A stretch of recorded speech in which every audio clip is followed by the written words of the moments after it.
Hello नमस्कार विद्यार्थियों, विश्रांत education में आपका हार्दिक स्वागत है, अभिनंदन है।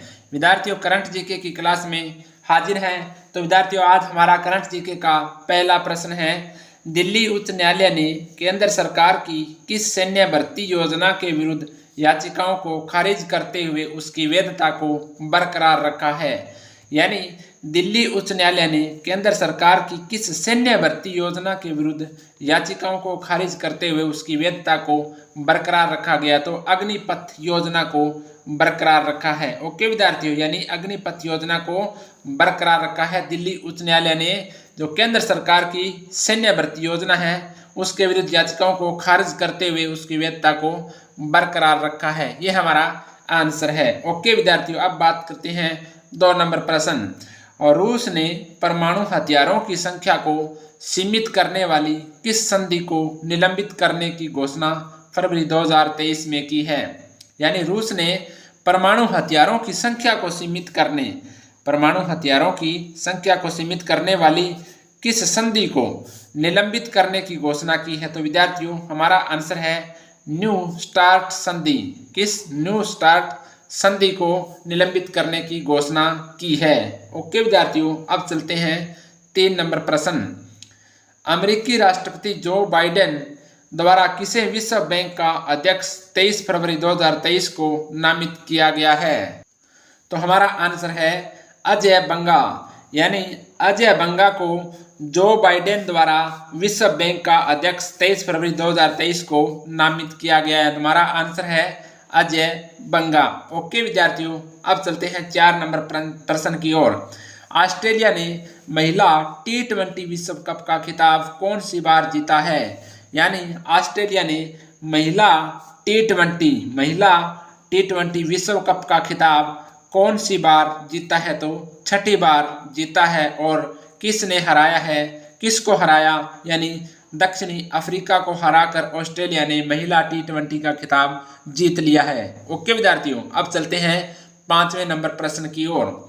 तो करंट जीके का 5वां प्रश्न है, केंद्रीय मंत्रिमंडल ने भारत के 22वें विधि आयोग के कार्यकाल को कब तक बढ़ाने की मंजूरी दी गई है। तो 31 अगस्त 2024 तक बढ़ाने को मंजूरी दे दी गई है। यानी केंद्रीय मंत्रिमंडल ने भारत के 22वें विधि आयोग के कार्यकाल को 31 अगस्त 2024 तक बढ़ाने की मंजूरी दे दी गई है।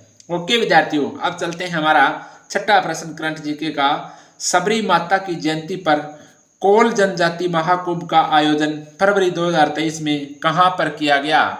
तो कहां पर किया गया विद्यार्थियों, सतना मध्य प्रदेश में किया गया। कहां किया गया, सतना मध्य प्रदेश में किया गया। यानी सबरी माता की जयंती पर कोल जनजाति महाकुंभ का आयोजन कहाँ किया गया, सतना मध्य प्रदेश में किया गया। कब किया गया, फरवरी 2023 में किया गया। ओके विद्यार्थियों, अब चलते हैं 7वें नंबर प्रश्न की ओर। भारत और उज्बेकिस्तान के बीच किस संयुक्त सैन्य अभ्यास का 4था संस्करण पिथौरागढ़ उत्तराखंड में 20 फरवरी से 5 मार्च 2023 को आयोजित किया गया। यानी भारत और उज्बेकिस्तान के बीच किस संयुक्त सैन्य अभ्यास का 4था संस्करण पिथौरागढ़ उत्तराखंड में 20 फरवरी से 5 मार्च 2023 को आयोजित किया गया। तो इसका क्या नाम था, दुस्तलिक नाम था। ओके विद्यार्थियों, कौन सा नाम था, दुस्तलिक नाम था। और भारत और उज्बेकिस्तान के बीच सैन्य अभ्यास किया गया। ओके विद्यार्थियों, और संस्करण कौन सा था, 4था संस्करण था। ओके विद्यार्थियों, अब चलते हैं हमारा 8वां नंबर प्रश्न है, दादा साहेब फाल्के अंतर्राष्ट्रीय फिल्म महोत्सव 20 फरवरी 2023 में आयोजित में किस फिल्म को फिल्म ऑफ द ईयर घोषित किया गया है। यानी दादा साहेब फाल्के अंतर्राष्ट्रीय फिल्म महोत्सव में किस फिल्म को फिल्म ऑफ द ईयर घोषित किया गया। तो RRR, यानी 3R है, RRR फिल्म को जैसे फिल्म ऑफ द ईयर घोषित किया गया है, ये हमें ध्यान रखना है। और अन्य पुरस्कार जैसे 2023 को सर्वश्रेष्ठ अभिनेता यानी रणबीर कपूर को पुरस्कार मिला है, और 2023 को सर्वश्रेष्ठ अभिनेत्री का आलिया भट्ट को पुरस्कार दिया गया है। और 2023 को सर्वश्रेष्ठ फिल्म का पुरस्कार द कश्मीर फाइल्स को दिया गया है। और फिल्म ऑफ द ईयर कौन सी को, RRR को दिया गया है। और 2023 को सर्वश्रेष्ठ निदेशक का पुरस्कार किसे दिया गया है, R बाल्की को दिया गया है। ये हमें फिल्म से संबंधित जो भी पुरस्कार है उनको याद रखना है मित्रों। अब चलते हैं आगे, प्रश्न नंबर 9, राजा राम मोहन राय राष्ट्रीय पुरस्कार किसे दिया गया है, यानी राजा राम मोहन राय पुरस्कार यानी राष्ट्रीय पुरस्कार किसे प्रदान किया गया है, तो वरिष्ठ पत्रकार ABK प्रसाद को। किसको, ABK प्रसाद को 2020 के लिए चुना गया है। ओके मित्रों, यानी वरिष्ठ पत्रकार हैं ये ABK प्रसाद, इसको यानी राजा राम मोहन राय राष्ट्रीय पुरस्कार दिया गया है। ये हमें ध्यान रखना है। अब चलते हैं 10 नंबर प्रश्न की ओर। आज का 10वां प्रश्न है करंट जीके का, 65वें वार्षिक ग्रैमी पुरस्कार 2023 का खिताब किसे दिया गया है, यानी 65वें वार्षिक ग्रैमी पुरस्कार 2023 का खिताब किसे दिया गया है, तो लॉस एंजेल्स को दिया गया है। किसको दिया गया है, लॉस एंजेल्स को दिया गया है। ये अमेरिका के हैं और इसे संगीत के क्षेत्र में प्रदान किया गया है। किसको दिया गया है, 65वां वार्षिक ग्रैमी पुरस्कार लॉस एंजेल्स को दिया गया है। ओके विद्यार्थी, और किस क्षेत्र में दिया गया है, संगीत के क्षेत्र में दिया गया है, यानी ग्रैमी पुरस्कार संगीत के क्षेत्र में दिया जाने वाला पुरस्कार है। ये हमें ध्यान रखना है।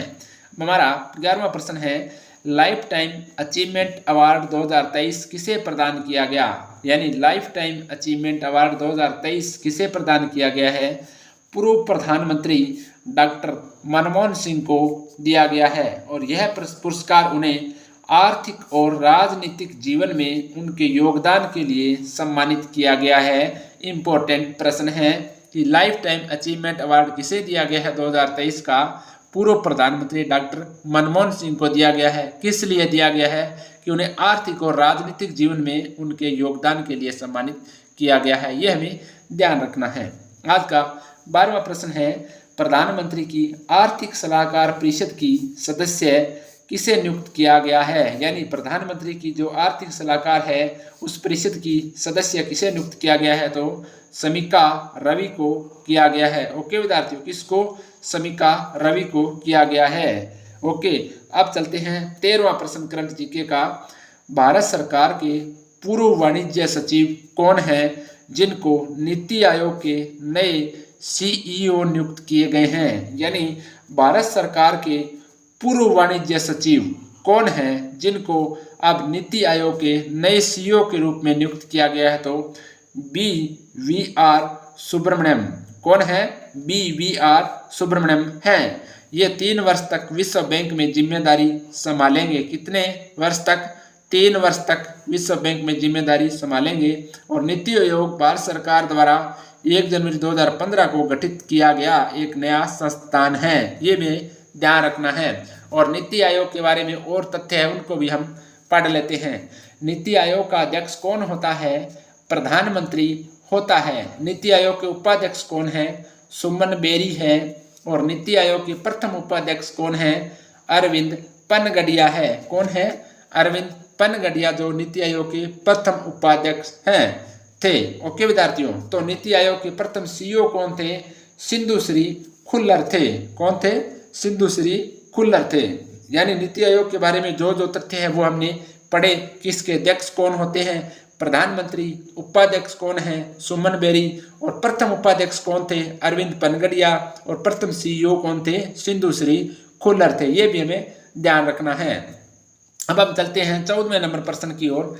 उच्चतम न्यायालय में कितने न्यायाधीशों ने फरवरी 2023 में शपथ ग्रहण की है, यानी उच्चतम न्यायालय में कितने न्यायाधीशों ने फरवरी 2023 में शपथ ग्रहण की है, तो 7 न्यायाधीशों ने शपथ ग्रहण की है। यानी भारत के मुख्य न्यायाधीश DY चंद्रचूड़ ने 6 फरवरी 2023 को 5 न्यायाधीशों और 13 फरवरी 2023 को 2 न्यायाधीशों को पद की शपथ दिलाई।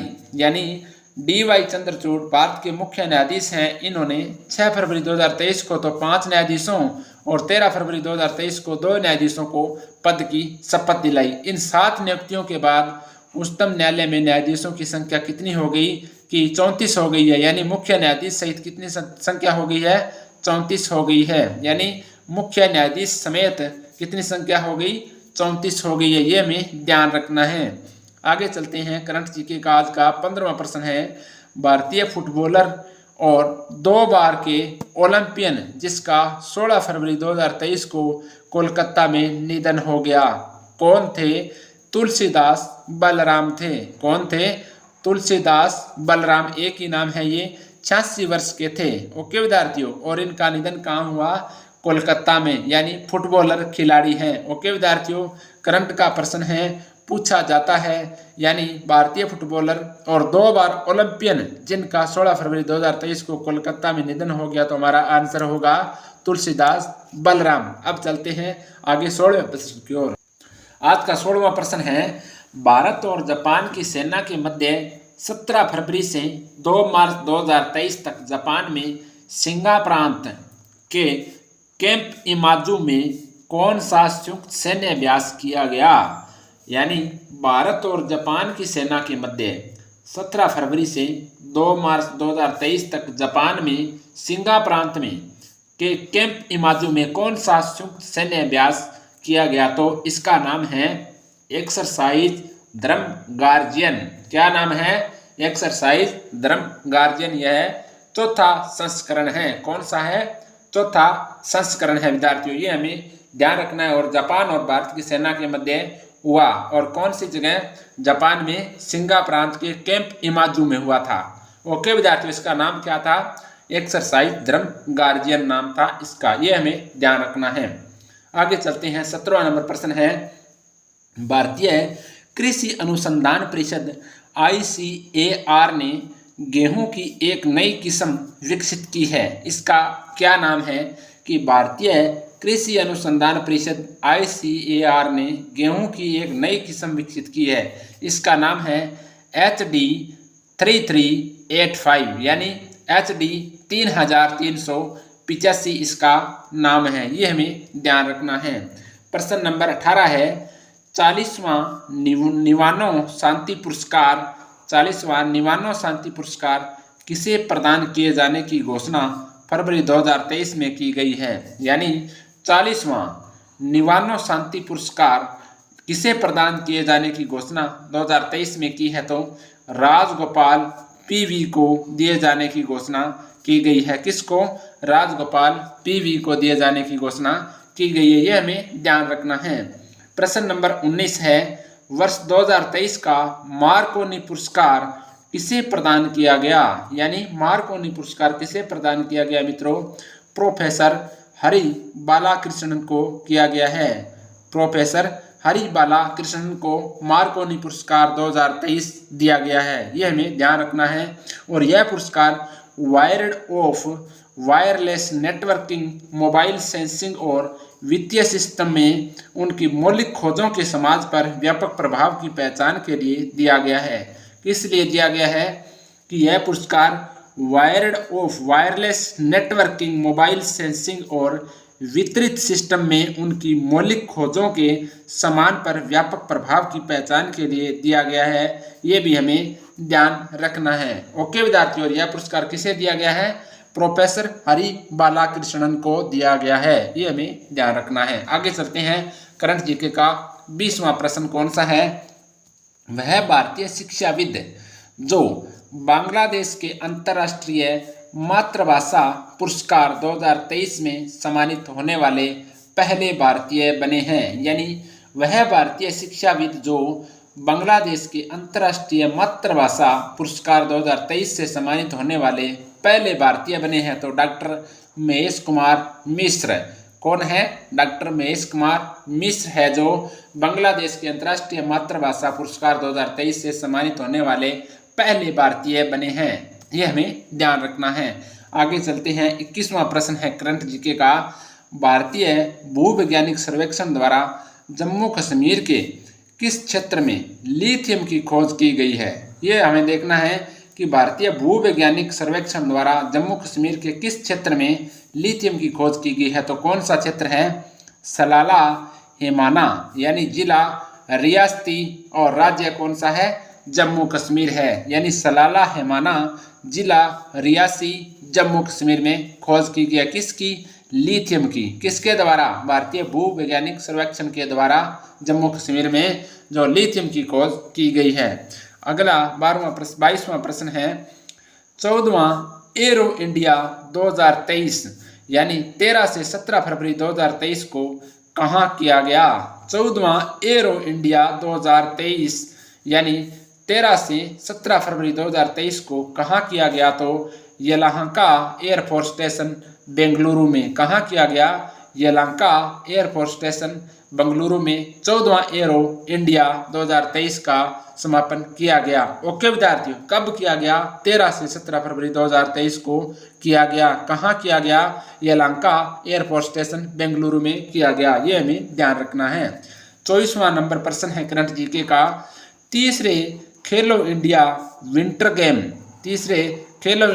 गेम 10 से 14 फरवरी 2023 में जम्मू कश्मीर कुल कितने पदक जीतकर पदक तालिका में शीर्ष स्थान पर रहा? तो 76 पदक जीतकर जम्मू कश्मीर है जो शीर्ष स्थान पर रहा। किस में? तीसरे खेलो इंडिया विंटर गेम्स में, जो 10 से 14 फरवरी 2023 तक जम्मू कश्मीर ने कुल कितने पदक जीते? 76 पदक जीते और पदक तालिका में कौन सा स्थान प्राप्त किया? पहला स्थान प्राप्त किया। ओके मित्रों, अब चलते हैं 24वां प्रश्न है करंट जीके का कि 18वीं UIC विश्व सुरक्षा कांग्रेस का आयोजन 21 से 23 फरवरी 2023 को कहाँ किया गया? 18वीं UIC विश्व सुरक्षा कांग्रेस का आयोजन 21 से 23 फरवरी 2023 को कहाँ किया गया मित्रों? तो जयपुर में किया गया। कहाँ किया गया? जयपुर में किया गया। इंपॉर्टेंट प्रश्न है। ओके विद्यार्थियों, तो आगे चलते हैं। 25वां प्रश्न है, ICC अवार्ड 2022 के तहत मेस क्रिकेटर ऑफ द ईयर किसे घोषित किया गया है? क्या कि ICC अवार्ड 2022 के तहत मेस क्रिकेटर ऑफ द ईयर किसे घोषित किया गया? तो बाबर आजम को घोषित किया गया है। किसको? बाबर आजम को घोषित किया गया है। ICC अवार्ड 2022 के तहत मेस cricketer of the year Babar Azam को किया गया है। अब चलते हैं आगे 26वां प्रश्न। आज का 26वां प्रश्न है, किस राज्य की लंगट सिंह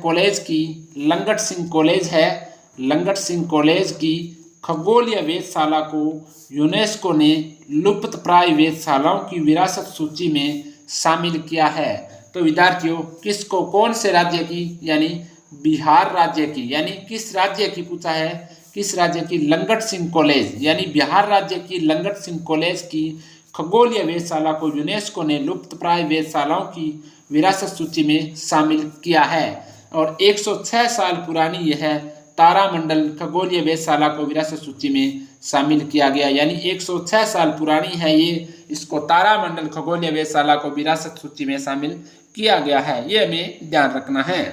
27वां प्रश्न है, अगस्त 2022 में अनंगताल झील को राष्ट्रीय महत्व का स्थान घोषित किया गया है। किसको? अगस्त 2022 में अनंगताल झील इंपॉर्टेंट है को राष्ट्रीय महत्व का स्थान घोषित किया गया है। यह झील कहाँ स्थित है? तो यह झील कहाँ है विद्यार्थियों? दिल्ली में है। अनंगताल झील कहाँ है? दिल्ली में। सीधा प्रश्न पूछा जाता है, अनंगताल झील कहाँ है? तो दिल्ली हमारा आंसर होगा। 28वां प्रश्न है, शहीद ए आजम भगत सिंह के नाम पर किस अंतर्राष्ट्रीय हवाई अड्डे का नाम रखा गया है? शहीद ए भगत सिंह आजम यानी शहीद ए आजम भगत सिंह के नाम पर किस अंतर्राष्ट्रीय हवाई अड्डे का नाम रखा गया? तो हमारा आंसर है चंडीगढ़ हवाई अड्डा। चंडीगढ़ हवाई अड्डे का नाम क्या रखा गया है? किसके नाम पर रखा गया है? शहीद ए आजम भगत सिंह के नाम पर रखा गया है। पंजाब के मुख्यमंत्री भगवंत सिंह और हरियाणा के मुख्यमंत्री दुष्यंत सिंह चौटाला ने सामूहिक रूप से नाम रखा है। ओके विद्यार्थियों, अब चलते हैं 29 नंबर प्रश्न की ओर। अंतरिक्ष गतिविधियों की निगरानी के लिए भारत की पहली वाणिज्यिक वेधशाला कहाँ स्थापित की है? अंतरिक्ष गतिविधियों की निगरानी के लिए भारत की पहली वाणिज्यिक वेधशाला कहाँ स्थापित की है? तो उत्तराखंड में स्थापित की है वाणिज्यिक वेधशाला। ये हमें ध्यान रखना है। अब चलते हैं आगे। 30वां प्रश्न कौन सा है? भारत की पहली हाइड्रोजन ईंधन सेल HFC यानी भारत की पहली हाइड्रोजन ईंधन सेल बस का शुभारंभ कहाँ किया गया? ईंधन सेल यानी हाइड्रोजन ईंधन सेल बस का शुभारंभ कहाँ किया गया है? तो पुणे में किया गया है। ये हमें ध्यान रखना है। यह भारत की पहली हाइड्रोजन ईंधन सेल बस होगी। वैज्ञानिक और औद्योगिक अनुसंधान परिषद तथा निजी कंपनी यानी KPIT लिमिटेड द्वारा विकसित है। ये बस है जो वैज्ञानिक और औद्योगिक अनुसंधान परिषद तथा निजी कंपनी KPIT लिमिटेड द्वारा विकसित है। आगे 31वां प्रश्न है, अगस्त 2022 में अधिसूचित अगस्त्य मलाई हाथी रिजर्व किस राज्य में स्थित है? यानी अगस्त 2022 में अधिसूचित अगस्त्यमलाई हाथी रिजर्व किस राज्य में है? तो तमिलनाडु हमारा आंसर है। तमिलनाडु में है अगस्त्यमलाई हाथी रिजर्व। ओके विद्यार्थियों, तमिलनाडु राज्य में है। यह तमिलनाडु का 5वां हाथी रिजर्व है। कितवें नंबर का है? 5वां हाथी रिजर्व है। अब भारत में कुल हाथी रिजर्व की संख्या कितनी हो गई है? तो 31 हो गई है। कितनी हो गई है विद्यार्थियों? 31 हाथी रिजर्व की संख्या हो चुकी है भारत में। यह हमें ध्यान रखना है। अगला प्रश्न है, काहिरा में आयोजित ISSF वर्ल्ड कप में भारत के रुद्रांश पाटिल ने किस इवेंट में 21 फरवरी 2023 को स्वर्ण पदक जीता? यानी काहिरा में आयोजित ISSF वर्ल्ड कप में भारत के रुद्रांश पाटिल की बात करें हैं, इन्होंने किस इवेंट में 21 फरवरी 2023 को स्वर्ण पदक जीता? ओके विद्यार्थी, तो पुरुष वर्ग में जीता, 10 मीटर एयर राइफल में जीता और स्वर्ण पदक जीता। भारत कुल 7 पदक जीतकर तालिका में प्रथम स्थान पर रहा। कितने पदक जीतकर? 7 पदक जीतकर प्रथम स्थान पर रहा। तो विद्यार्थियों, हमारी करंट जीके की क्लास में बहुत ही इंपॉर्टेंट प्रश्न लेके आता हूं विद्यार्थियों, तो आप इस चैनल को सब्सक्राइब कर लें। रोजाना आपको करंट जीके के प्रश्न मिलेंगे और इंपॉर्टेंट अति महत्वपूर्ण प्रश्न मैं आपके लिए लेके आता हूं। तो विद्यार्थियों, अब हम कल मिलेंगे करंट जीके की क्लास में। तब तक विद्यार्थियों, जय हिंद, राम राम, धन्यवाद।